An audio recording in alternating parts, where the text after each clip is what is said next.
Seeja Taxila Tamil podcast உங்களை இந்த ஆழமான விவாதத்துக்கு வரவேற்கிறது. வீட்டில் இருந்தபடியே வரிச்சட்ட வழக்குகளை கேட்டு மகிழுங்கள்.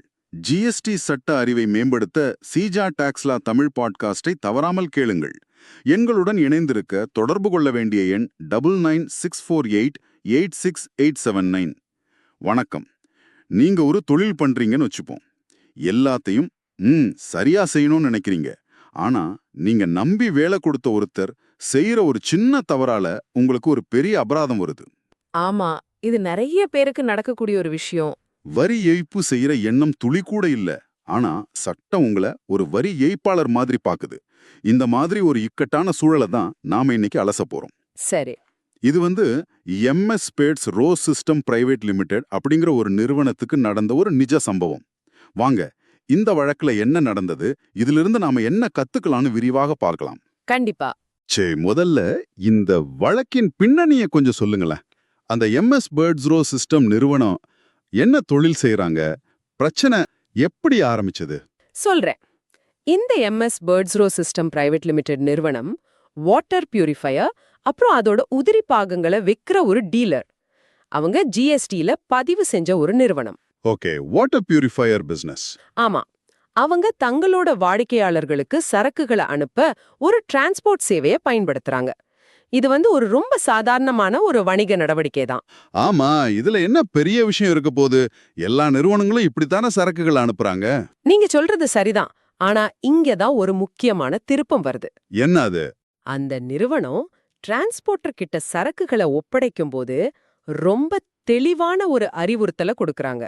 நாங்க ஈவே பில் உருவாக்கி உங்களுக்கு கொடுத்த பிறகுதான் நீங்க வண்டியை எடுக்கணும், அது வரைக்கும் எடுக்காதீங்க அப்படின்னு ரொம்ப தெளிவா சொல்லிருக்காங்க. ஓ, அப்ப அவங்க ரொம்ப கவனமா தான் இருந்திருக்காங்க. ஈவே பில் இல்லாம வண்டி எடுக்க கூடாதுன்னு முன்னாடியே வார்னிங் கொடுத்திருக்காங்க. ஆமா, எச்சரிக்கை செஞ்சிருக்காங்க. அப்புறம் என்ன நடந்ததுன்னா, என்னாச்சு? அங்கதான் பிரச்சனை ஆரம்பிக்குது. அந்த டிரான்ஸ்போர்ட்டர் ஒருவேளை அவசரத்துல இருந்தாரோ என்னவோ, அந்த அறிவுறுத்தலை மதிக்காம ஈவே பில் உருவாக்கப்படுறதுக்கு முன்னாடியே சரக்குகளை ஏத்திக்கிட்டு வண்டியை எடுத்துட்டு போயிடுறாரு. அடடா, ஒரு பக்கம் இவங்க பில்லு ரெடி பண்ணிட்டு இருக்காங்க. ஆமா, இங்க டிரைவர் வண்டி எடுத்துட்டு கிளம்பிட்டாரா? அந்த வாகனத்தை மறிச்சு சோதனை செய்றாங்க. சரி. டிரைவர் கிட்ட வரி சாலான், அதாவது டாக்ஸ் இன்வாய்சஸ் எல்லாம் சரியா இருக்கு. ஆனா சரக்கு போக்குவரத்துக்கு மிக மிக அவசியமான அந்த ஈவே பில் மட்டும் இல்ல. இதுதான் பிரச்சனையின் உச்சகட்டம். ஈவே பில் இல்லைனா அதிகாரிகள் சும்மா விட மாட்டாங்களே. நிச்சயமா அதிகாரிகள் உடனே சட்டப்படி நடவடிக்கை எடுத்தாங்க. ஜிஎஸ்டி சட்டத்தின் பிரிவு 129(3) கீழ் அந்த சரக்குகளையும் வாகனத்தையும் பறிமுதல் செஞ்சுட்டாங்க. ஓஹோ. ஆமா, அபராதம் கட்டிட்டு எடுத்துட்டு போங்கன்னு சொல்லி ஒரு உத்தரவையும் பிறப்பிச்சிட்டாங்க. பாருங்க, ஒரு சின்ன கவனக்குறைவு இப்போ ஒரு பெரிய சட்ட சிக்கல்ல கொண்டு போய் விட்டுடுச்சு. இப்போ விஷயம் நீதிமன்றத்துக்கு போயிருக்கும்னு நினைக்கிறேன். நிறுவனத்தோட தரப்பு வாதங்கள் என்னவா இருந்துச்சு? ஏன்னா அவங்க பக்கம் பார்த்தா அவங்க தப்பு பண்ணணும்னு நினைக்கலையே. ஆமா, இந்த விஷயம் மேல்முறையீட்டு ஆணையத்துக்கு போச்சு. அங்கேயும் நிறுவனத்துக்கு எதிராக தான் தீர்ப்பு வந்தது. அதனால அவங்க உயர்நீதிமன்றத்துக்கு போனாங்க. சரி, அங்க என்ன சொன்னாங்க?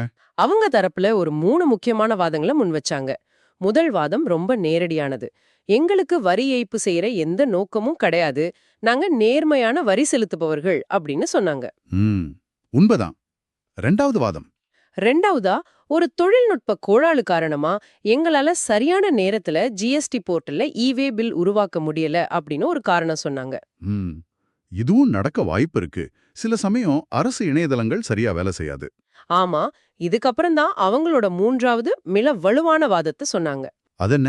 நாங்க டிரான்ஸ்போர்ட்டருக்கு தெளிவா சொல்லிட்டோம், ஈவே பில் இல்லாம வண்டியை எடுக்காதீங்கன்னு. ஆனா அவர் எங்களோட அறிவுறுத்தலை மீறி வண்டியை எடுத்துட்டு போயிட்டாரு. இது முழுக்க முழுக்க அவருடைய தவறு, எங்களுடையது அல்ல. ஆமா, இது ரொம்ப முக்கியமான பாயிண்ட். அடுத்தவர் செய்யற தவறுக்கு எங்களை எப்படி பொறுப்பாக்க முடியும்?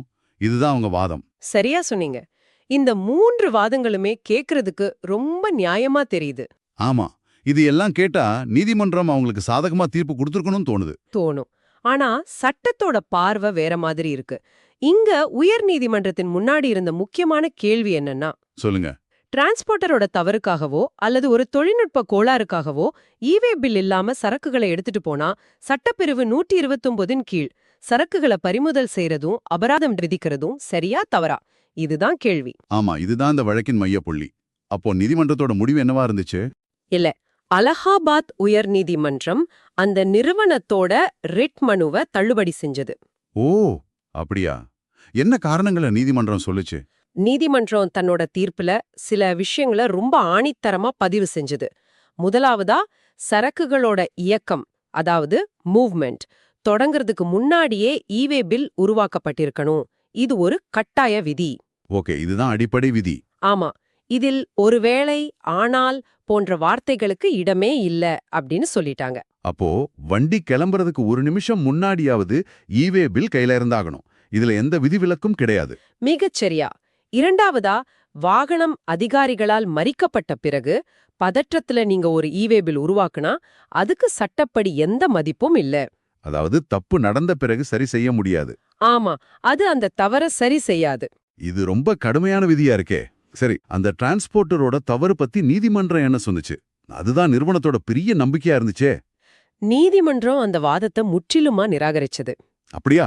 டிரான்ஸ்போர்ட்டரின் தவறு வரி செலுத்துபவருக்கான முறையான தற்காப்பு வாதமாக இருக்க முடியாது அப்படின்னு தீர்க்கமா சொல்லிட்டாங்க. சட்டத்தின் பார்வையில நீங்க ஒரு வேலையை செய்ய இன்னொருத்தரை நியமிக்கும் பொழுது அவரோட செயல்களுக்கும் நீங்க தான் முழு பொறுப்பு. அப்போ நான் சொல்லிட்டேன், அவர் கேட்கலங்கிற வாதம் சட்டத்துக்கு முன்னாடி ஈடுபடாது. இது நிறைய தொழில் செய்றவங்களுக்கு ஒரு அதிர்ச்சியான விஷயமா இருக்கும்.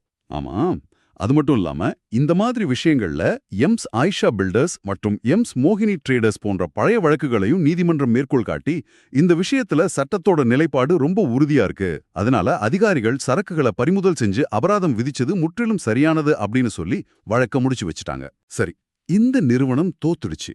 ஆனா இதை கேட்டுட்டு இருக்கிற தொழில் முனைவோர்களுக்கு இது ஒரு பெரிய பாடம். இந்த வழக்கிலிருந்து நாம கத்துக்க வேண்டிய முக்கியமான நடைமுறைக்கு உதவக்கூடிய பாடங்கள் என்னென்ன? இதிலிருந்து நாம கத்துக்க வேண்டிய பாடங்கள் ஏராளம். முதல் மற்றும் மிக முக்கியமான பாடம், சொல்லுங்க. ஈவே பில் என்பது ஒரு விருப்பத் தேர்வு கிடையாது, அது ஒரு முழுமையான கட்டாயம். சரக்குகள் உங்க கடைய விட்டோ கிடங்க விட்டோ ஒரு இன்ச் நகர்றதுக்கு முன்னாடி ஈவே பில் உங்க கையில இருக்கணும். அதாவது வண்டி கிளம்புனதுக்கு அப்புறம் பில் போட்டா அது செல்லாது. செல்லவே செல்லாது. நீதிமன்றம் இத ஒரு வெறும் ஆவணமா பார்க்கல, உங்க சரக்குகள் சட்டப்பூர்வமா சாலையில பயணிக்கிறதுக்கான ஒரு அனுமதி சீட்டு மாதிரி பாக்குது. அப்படியானால் ஒருவேளை இணையதளத்துல தொழில்நுட்ப கோளாறு ஏற்பட்டு பில் உருவாக்க சில நிமிடங்கள் தாமதமானால் கூட அது சட்டப்படி குற்றமாகி விடுமா? இது ஒரு நல்ல கேள்வி. சட்டப்படி விதிவிலக்குகள் கிடையாது.